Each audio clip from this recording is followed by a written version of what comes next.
Good morning. Today is Wednesday, April 8th, 2020. Today is also our 8th day of remote learning, and I again want to tell you guys I'm proud of you. This is definitely getting a little bit easier as it goes along for me, and I can see that with your work too. A lot of you guys are really accessing the work online. You're posting things, you're commenting on classmates. It's really, really nice to see. We have been reading The Magic Treehouse, Night at Dawn, and we're going to finish up with that today. So last time we stopped at Jack and Annie were trying to get out of the castle, and he fell pretty far down into the moat. He was worried about crocodiles getting him. He heard some splashing behind him, and it ended up being Annie. So I'll start right here. "It's me. Take my hand," said Annie. Jack grabbed her hand. She pulled him to the edge of the moat. They crawled over an embankment onto the wet grass. Safe. Another splash came from the moat waters. "Oh, man," Jack said. He was shivering all over. His teeth were chattering. He took the water off of his glasses and he shook the water off of his glasses and put them back on. It was so misty he couldn't see the castle. He couldn't even see the moat, much less a crocodile. We made it," said Annie. Her teeth were chattering too. "I know," said Jack. "But where are we?" He peered at the foggy darkness. Where was the drawbridge, the windmill, the hawk house, the grove of trees, the tree house? Everything had been swallowed up by the thick, soupy darkness. Jack reached into his wet backpack and pulled out the flashlight. He pulled the switch. No more light. They were trapped, not in a dungeon, but in the still, cold darkness. Here's a picture for us. Nay! Just then the clouds parted. A full moon was shining in the sky. A pool of light spread through the mist. Jack and Annie saw him just a few feet away. The knight. He was sitting on a black horse. His armor was shining in the moonlight. A visor hid his face, but he seemed to be staring straight at Jack and Annie. Next chapter, chapter 9, Under the Moon. Jack froze. "It's him," whispered Annie. The knight held out his gloved hand. "Come on, Jack," Annie said. "Where are you going?" said Jack. "He wants to help us," said Annie. "How do you know?" "I can just tell," said Annie. Annie stepped towards the horse. The knight dismounted. That means he got off of his horse. The knight picked Annie up and put her on the back of his horse. Jack moved slowly towards the knight. It was like a dream. The knight picked him up too. He placed Jack on the horse right behind Annie. The knight got on behind them. He slapped the reins. The black horse cantered beside the moonlit water of the moat. Jack rocked back and forth in the saddle. The wind blew his hair. He felt very brave and very powerful. He felt as if he could ride forever on this horse with this mysterious knight. Over the ocean, over the world, over the moon. A hawk shrieked in the darkness. "There's the treehouse," said Annie. She pointed toward a grove of trees. The knight steered the horse towards the trees. "See, there it is," Annie said as she pointed to the ladder. The knight brought his horse to a stop. He dismounted and helped Annie down. "Thank you, sir," she said, and she took a bow. Then Jack did the same. "Thank you." The knight got back on his horse. He raised his gloved hand. Then he slapped the reins and rode off through the mist. Annie started up the tall ladder, and Jack followed. They climbed into the dark treehouse and looked out the window. The knight was riding towards the outer wall. They saw him go through the outer gate. Clouds started to cover the moon again.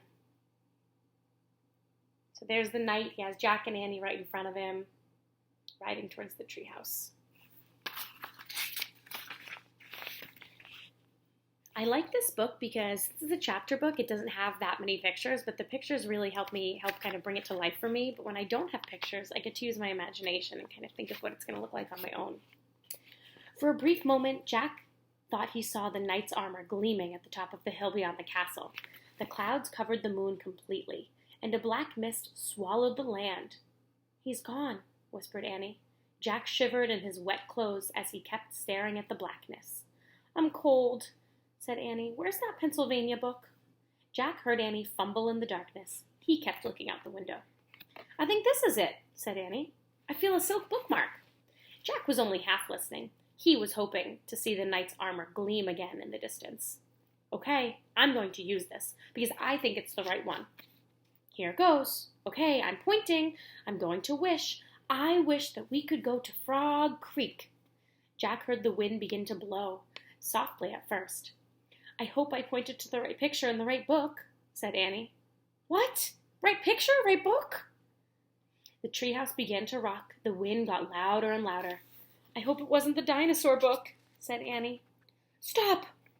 Jack shouted at the treehouse. Too late. The treehouse started to spin. It was spinning and spinning.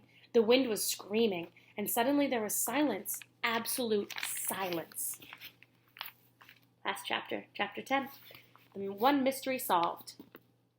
The air was warm. It was dawn. Far away, a dog barked. I think that's Henry barking, Annie said. We did come home. They both looked at the treehouse window. That was close, said Jack. In the distance, streetlights lit their street. There was a light on their upstairs window. Uh-oh, I think Mom and Dad are awake. Hurry! Wait! In a daze, Jack unzipped his backpack. He pulled out the castle book. It was quite wet, but Jack placed it back with all the other books. Come on, hurry, said Annie as she scooted out of the treehouse. Jack followed her down the ladder. They reached the ground and took off between the gray-black trees. They left the woods and ran down their deserted street. They got to their yard and crept across the lawn, right up to the back door. Jack and Annie slipped inside the house. They're not downstairs yet, whispered Annie. He led the way up the stairs and down the hall. Jack saw no sign of Mom or Dad, but he could hear water running in the bathroom. Their house was so different from the Darkhold castle. Their house was safe, cozy, and friendly. Annie stopped at her bedroom door. She gave Jack a smile and then disappeared inside her room. Jack hurried into his room. He took off his damp clothes, pulled on his dry, soft pajamas. He sat down on his bed and unzipped his backpack. He took out his wet notebook. He felt around for the pencil, but his hand touched something else. Jack pulled the blue leather bookmark out of his pack. It must have fallen out of the castle book. Jack held the bookmark close to his lamp and studied it. The leather was smooth and worn. It seemed ancient. For the first time, Jack noticed on the bookmark a fancy letter M. Jack opened the drawer next to his bed. He took out the gold medallion. He looked at the letter on it. It was also the same letter M. Now this was an amazing new fact. Jack took a deep breath. One mystery solved. The person who had dropped the gold medallion in this time of the dinosaurs was the same person who owned all of the books in the treehouse. Who was this person? Jack placed the bookmark next to the medallion. He closed the drawer. He picked up his pencil. He turned to the least wet page of his notebook, and he started to write down this new fact. The same. But before he could draw the M, his eyes closed. He dreamed that he was with the night again. All three of them riding that black horse through the cool, dark night, beyond the outer wall of the castle and up over the moonlit hill into the mist. The end. So boys and girls, we just finished our first read aloud together, The Night at Dawn. I'm thinking that we might continue chapter books, and every once in a while I'll throw in just a single book into one read aloud. So you guys are going to go get to work on your Wednesday work, and I will see you tomorrow during our morning meeting. Bye!